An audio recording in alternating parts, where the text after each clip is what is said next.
Beberapa hari yang lalu saya memposting konten narasi newsroom berjudul Corona harus ditangani tapi jangan stigma mereka yang terkena.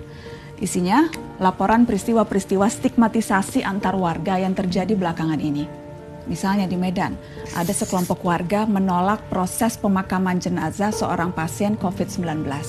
Padahal keluarganya sudah mengikuti protokol keamanan pemakaman. Di Mata Najwa, kita juga sempat menyinggung ini dengan seorang narasumber. Setidaknya ada 4 perawat rumah sakit di Persahabatan Jakarta Timur yang diusir dari kosnya karena dianggap membawa virus.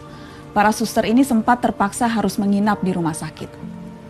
Banyak komentar yang masuk di postingan itu. Saya ingin bacakan beberapa di antaranya. Ada dari Oceanikma. Di sini juga ada Kak Najwa. Jenazah sudah ditolak di 2 tempat, kemudian dikebumikan di wilayah lain. Tapi saat warga tersebut tahu itu jenazah COVID-19, warga geger minta dibongkar kuburannya.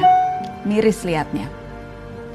Ada dari Jini, teman saya kerja di rumah sakit, sekarang seperti dikucilkan para tetangganya. Sedih banget dengar dia curhat. Ada dari Vika Unitas. Bahkan saya dan teman-teman yang ada di kota berstatus zona merah, padahal bukan ODP pun nggak diperbolehkan masuk ke kos. Ada teman saya yang diusir, di gerbang ditulis orang dari kota saya tidak diperbolehkan masuk. Ada dari Lucy Louis.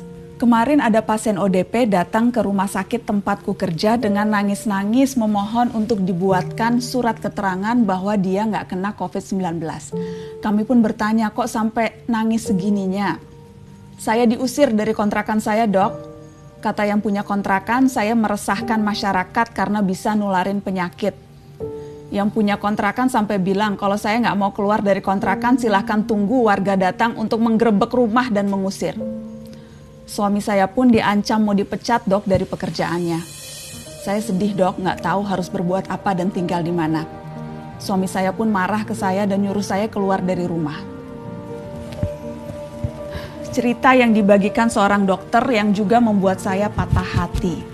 Teman-teman, di satu sisi kasus-kasus ini menunjukkan ya kesadaran dan kewaspadaan pada virus COVID-19 mulai terbentuk. Namun upaya menjaga jarak ini jangan kebablasan. Jaga jarak bukan berarti kita bebas mengusir orang atau menolak jenazah. Perawat-perawat itu misalnya, mereka pahlawan kita sekarang. Mereka mempertaruhkan nyawa dengan merawat pasien-pasien dengan peralatan seadanya. Kalau kita sakit, nauzubillah min zalik, jangan sampai kita sakit. Tapi kalau ternyata kita atau kerabat kita sakit, yang merawat kita adalah mereka. Jaga jarak dengan perawat itu wajar. Seperti juga kita memang harus jaga jarak dengan siapa saja sekarang. Tapi kalau sampai mengusir mereka, itu sudah keterlaluan. Pasien PDP atau ODP adalah korban. Bantu mereka mengisolasi diri di rumahnya masing-masing. Bahkan kita perlu mensupport kebutuhan mereka. Supaya apa? Supaya mereka tidak terpaksa keluar rumah. Kalau mereka keluar rumah, yang ada malah bahaya bagi yang lain. Sama juga seperti jenazah. Selama mereka terkait corona, biasanya pihak rumah sakit sudah punya protokol, sudah punya SOP, standar penanganan jenazah. Selain dikafani, sesuai ajaran agama masing-masing, mereka juga dibungkus secara khusus. Sama sekali tidak masalah dikuburkan dimanapun.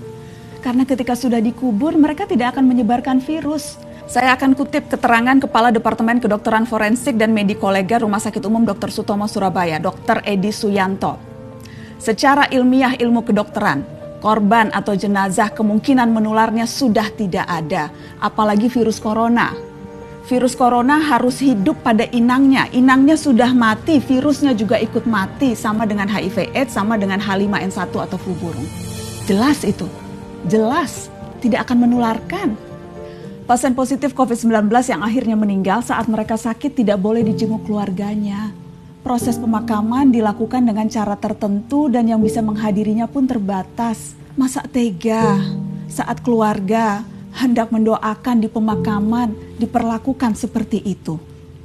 Jadi kalau kita mengusir, kalau kita mengucilkan, kalau kita menghakimi dan menstigmatisasi korban corona itu jelas berbahaya. Karena membuat siapapun yang merasakan gejalanya jadi enggan melapor dan memeriksakan diri. Jika mereka enggan melapor karena takut diusir, dicemooh dan dihakimi, yang rugi kita semua. Virus jadi tidak terdeteksi sehingga menyulitkan memutus rantai penyebarannya.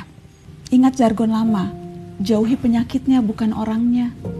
Seharusnya ini jadi pegangan kita. Cukup dengan jaga jarak, jangan diusir atau dikucilkan. Teman-teman, wabah ini diprediksi masih akan berlangsung panjang. Guncangan-guncangan sosial juga akan terjadi. Dan inilah saatnya memperkuat solidaritas.